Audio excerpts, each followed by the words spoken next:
Getting ready to participate in a business fair? What can you sell? Should you promote before you get to the fair? Should you utilize social media or an email list? Or is there another avenue that you should use to promote your products and services for the business fair?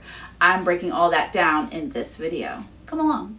I remember going to the career fairs in college, and the reason why I bring that up is because businesses were coming to recruit us.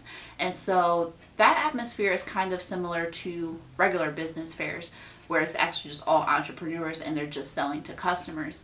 And there are so many vendors, so many businesses at once, where it can be kind of overwhelming for a customer that is coming to these fairs. And so it's important to make sure that you stand out, that you are like a huge indicator, like, come over here, let's have a conversation, let's connect, with the hopes that someone buys from you. So certain things that you want to think about. Let's talk about outfit first. So as a student, we were encouraged to make sure that we wear a blazer. It's very formal, looking neat. Make sure that you have, a clipboard or a notebook with you and a pen so you can write down, take notes, etc. So similarly, if that atmosphere calls for a dress code, make sure you adhere to the dress code so that there aren't any issues and you can make the overall establishment look professional. Certain business fairs may be a little bit more casual and you still want to look professional, but you may not have to wear a blazer or a tie or something like that. Maybe you can just wear, a nice button down shirt, and also, if you're a sister, you can wear like a skirt or a dress, or if you're a male brother, then you can wear just a dress down type of version. That's really nice. But you really want to wear something that is comfortable and also stylish at the same time. If you're looking for any type of fashion ideas, you can also look at my channel as well, especially if you like wearing modest clothing. So just wear something that really speaks your personality and you feel comfortable and confident in. You want to be able to market your products and services in confidence, and the way that you do that is when you feel good yourself. So that is number one. I want to backtrack for a little bit and let's just talk about the process before the fair. It is definitely important. I'm going to tell you this as a social media strategist. It is very important to make sure that you market your products and your services before you get to the fair. Not the day before, not the week before. I like to tell my clients and any other people that are interested in my services that it's important to advertise at least a month in advance, because you want to gain as much support as possible. Now, while saying that, you don't want to ask people for support. You can just tell people to come and you're offering this product and service for them, because people don't typically buy based off of support. They buy based off of needing that problem solved, needing that transformation for the problem that they have. So if we're looking at a month timeline, there are so many different types of content ideas that you can share with your audience to get them excited for the fair. Number one being, make sure that your audience knows the date, the time, and the location of the business fair, because if they don't know, then they're not going to come, or they may come really late, and you want to have as many people coming as possible, making sure that you're having traffic come into your establishment, your business, or wherever the business fair is, so that way people can buy from you and will have the opportunity to connect with you in person, or if it is virtual. Also, you can tease what products and services that you're going to be selling on social media. So I'm going to talk about social media first, and then I'll talk about the other avenues. But what you want to do is you can show people how to use the products, or you can really just gather excitement and kind of give people a sneak peek into what it is that you're going to be offering at the business fair, and telling them, maybe you only have a limited supply of a particular must-have product or service. So, the first 10 people that get there are going to get it. So you can, offer certain things like that to entice more people to come in. Also, you want to regularly survey your audience, because you don't want to go making all these products or all these service offerings and people aren't even interested in that. They may want something else from you that you can provide. But if you're not regularly talking to them about that, like what different things that you should bring to the fair, having that open communication with your audience, then you're kind of just going to be searching blindly, hoping that you'll be offering something that somebody wants. And it's a lot better to go into something prepared and being able to talk to your loyal supporters and be like, hey, what do you guys think about this? Should I bring product A or should I bring product B? Should I offer a variation of product A? What is the best thing? And also, like, if you are selling products, you can look at your metrics with your online store and see what is the most popular product and make sure that you carry more of that, because it's a customer favorite. And so you can make sure that you have that on hand. Another content idea is you can show a video of you behind the scenes getting ready for the fair, like whether that is stocking up things or making the product offerings. If you're offering a service, you can give people a walkthrough of how they would navigate the service if it's like a digital product online, or just showing them, this is what I'm offering. Make sure you stop by my table because I will only be offering that particular thing at the business fair. So you can do that as well. Another thing I would say is, like, if you're making a product, you can show that on video as well and be like, look guys, I'm getting ready for the fair. Like, that can be something, part of your caption, not necessarily like saying, hey guys, but you could just write in the caption, getting ready for the business fair. I hope to see you on Saturday, July 9th at like 8 a.m. or something like that. I don't know if the 9th is actually on the Saturday, but you get the point. Another thing, you want to make sure that you use different features of social media that is going to push your content out there up in the algorithm. So we know that Reels perform pretty well typically, as long as they're engaging, and as long as they're quick and really aesthetically pleasing to look at. So you can make a reel of you using the product as well to gather interest, or you can, share different pain points that your specific target audience has and be like, make sure you get this product. Like at the end, that could be your call to action. Be like, make sure you get this product and stop by at the business fair and see me because I can help you solve this problem with my product. That's essentially what you are doing. Another thing, you can tease surprise bonuses for people who show up directly to the fair. Only a couple of people in my audience know exactly what I will also be offering in addition to my financial services that I will be sharing at one business fair that I'm doing this month, Lord willing. And so, whoever comes, they'll obviously get the bonus when they get there. So you don't have to tell your audience. You can just tell them, be like, hey, I'm going to be selling these products, but I have a surprise for all those that come and stop by my table. So you can just tease that, put it in a post, put it in, stories, things of that nature. Another thing I want to share too as well, when we think about flyers, typically old school flyers, they're kind of long and you just pass them out to people and stuff like that. But when you're on social media, make sure you utilize something like Canva. If you don't know what Canva is, I will link to that below, Lord willing. But it's basically a place where you can find templates like Instagram post templates, specifically Instagram story templates. So you don't have to create from scratch if you're not a graphic designer. And what you can do is put all your information in and make sure it's sized correctly for the Instagram feed, for the Instagram story, etc. That's really important because you want to make sure people see your content and see it aesthetically pleasing, as well as making sure that they get the information and it doesn't look like weird or throw them off. Utilize an email list. So if you've been a subscriber on my page for a long time, you would know that I have been talking about email lists. I use an email list. A lot of business owners use email lists. And so what you can do is you can offer a freebie.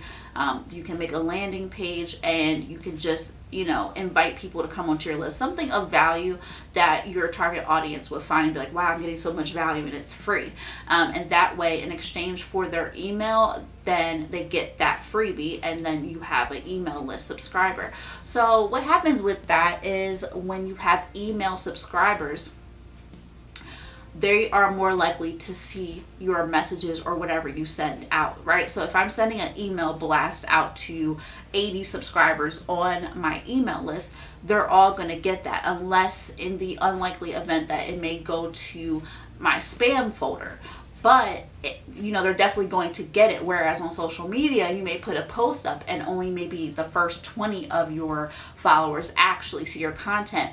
And so the more that the 20 people engage with your content, then it may push your post out to other people. But what if neither 20 people actually engage with your post? Then it's going to get lost in the algorithm. That's just an example. So you want to make sure that you have an email list with hopefully as many of your social media followers or even people that have an interest in your product or service. Make sure that you invite them pretty frequently to come onto your email list. So what does that look like? Talking about a pain point, and then your call to action being your freebie that you offer them to take care of that problem. Essentially, you don't want to be blowing up people's DMs or blowing up their emails, or even if you're friends with them, you don't want to blow up their text message, be like, hey, you should download this freebie, hey, you need that. But you have to make sure that the person actually wants it, because you don't want to do like cold calling or cold emailing or any of that, because people will not be interested in that. And if they get annoyed enough, they will definitely unsubscribe from you. They will unfollow you, all of that. We want to keep our connections in-house and keep them together so that you can grow and also meet new people as well. The next thing is you can share testimonials as social proof. And so there is a statistic out there. I don't remember it off the top of my head, but I believe about 50% of people, buy based off of seeing a positive review on a business, whether that's on Google or whether that's on the entrepreneur's site. So if you, have let people test your product or test your service, make sure you get those testimonials.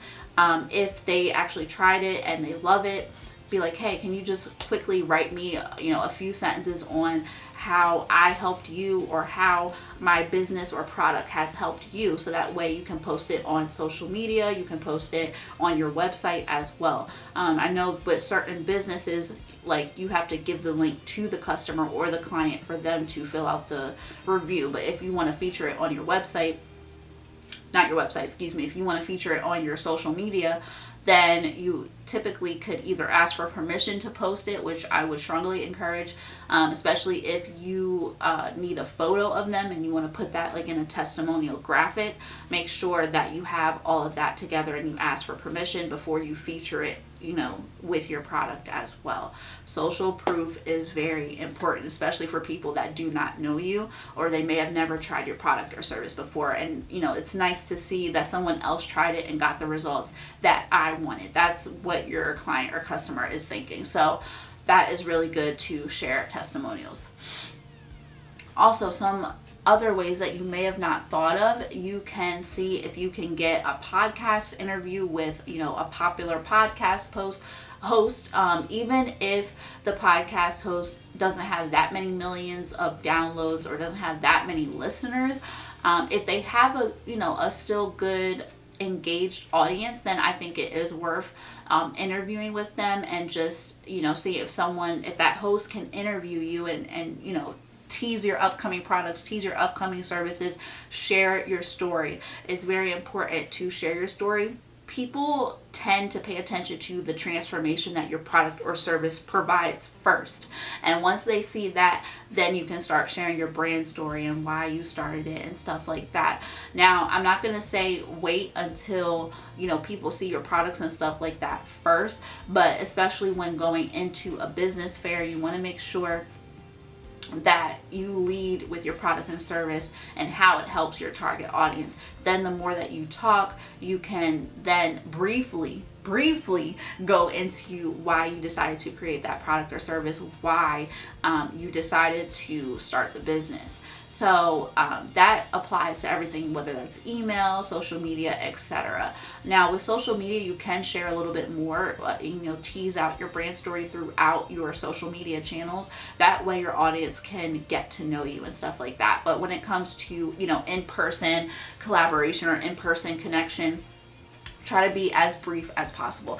I'm going to give you some examples to go with this. So one that I wrote, for example, is if you are a martial arts instructor, maybe your brand story is the fact that, a man came into your house and, he stole everything. He stole your money, your parents' hard-earned money. And so, you wanted to grow up and become a martial arts instructor because maybe your family doesn't believe in violence or hurting people that may come and steal things, but maybe you want to disarm them and still be empowered. So that can just be, a brand story of something. You see how it's very enticing, and it's like, oh wow, that's why you decided to be a martial arts instructor, because you wanted to teach people how to fight for themselves without hurting others. So just try to look into your past and see, why certain events actually led up to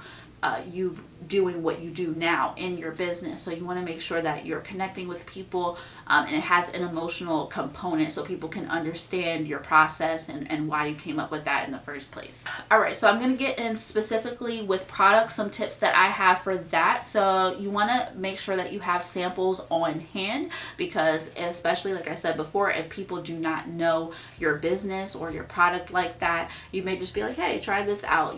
I have so many customers that love this one. It's a popular favorite amongst my customers. You can try this out. Like if you are, selling cupcakes, or you're selling healthy food or something, fruit, or just even soul food. I've seen soul food at a business fair before. So you can give people just little samples so they can see if they really like that, and then you can offer and be like, hey, would you like to take more home?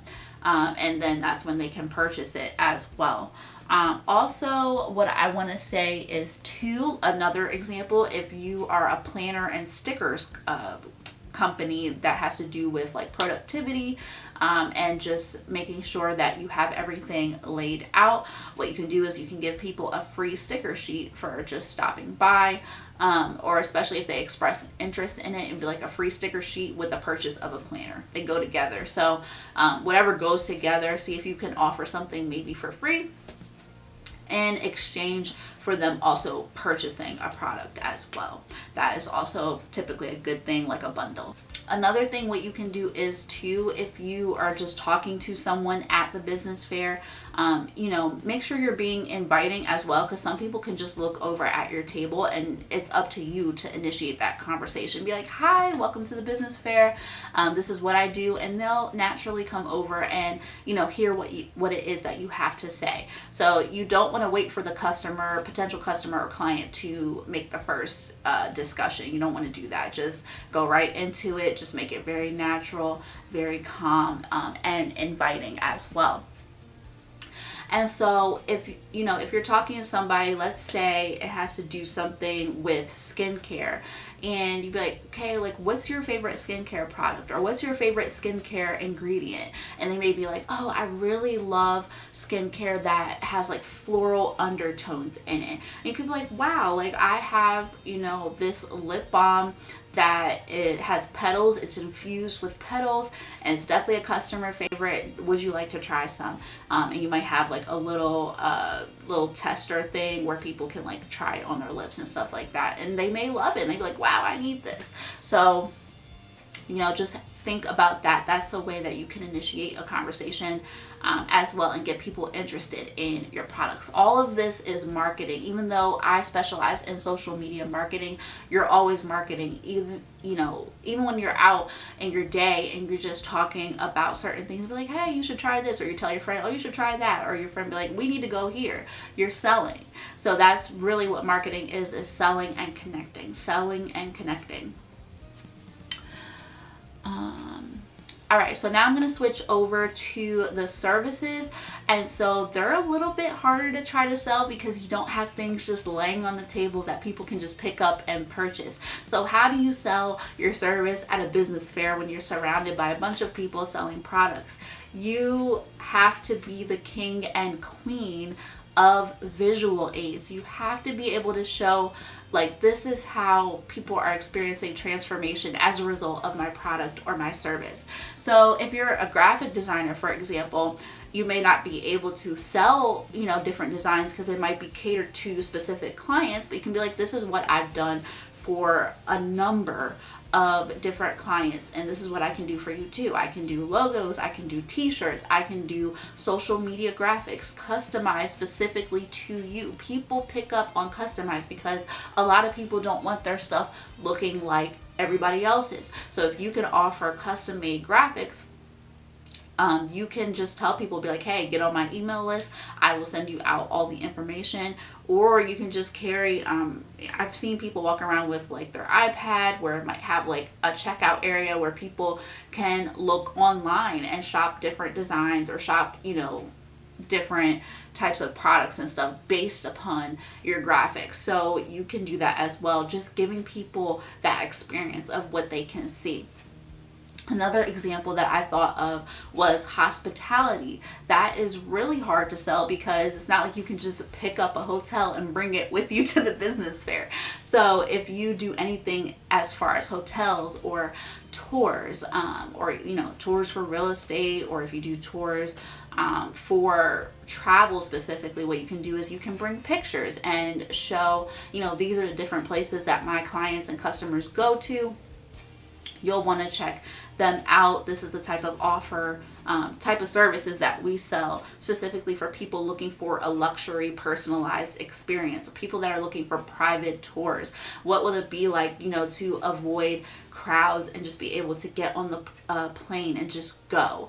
Like, you have to talk it up, and you have to really, get that picture in people's minds so that they'd be like, yeah, I want to buy this package. So that's some different things that you can do. Also, what you can do is you can get rare souvenirs that may not, be offered anywhere else in the world anymore. And you could just put them on your table to try to put people in that experience of just traveling, going to a hotel, resting, remote work. A lot of people are working on their business and things of that nature. So, or they might be doing work travel and stuff like that. So you could be like, this is the type of experience I offer for people that are constantly on the go, making sure that you're talking and planting, picturing that image in their minds. So below, I do have a Instagram reel of what it was like for me to do social media management services at a business fair. So you can look at it at the link in the description to see how I did it. I had a lot of fun. It was very intimidating at first, but I got through it, thank God. So yeah. So now is the last part. Follow up is key. It is key. And I'm not going to say that I did good at it at first. It takes tweaking every single day, every single event. But you want to make sure that you offer people a chance to get on your email list so you can connect with them further. Now, you don't want to tell them that, but you can be like, hey, do you want to sign up for my email list so that you can get, future discounts, or you can get tips and techniques on how to use your product in different situations, or how to use this service in different situations. And most likely they'll be like, yeah, I'll join it. So that's just some of the things that you can do to make sure that you are fostering a future connection with them, so you guys can reconnect again and be like, hey, remember we met at the business fair? I just made a new product for you. You definitely want to check it out. Always making sure that you're keeping your relationship with your prospective clients, customers in mind, so that way when you're making more things to address their problem, they'll naturally want to keep buying from you. They'll naturally want to keep supporting you and being loyal because you've helped them so much. And with that, that is the end of the video. I hope your event goes well and that you network with people that you really can connect with, and just go in there confident and still humble and knowing that you can help people.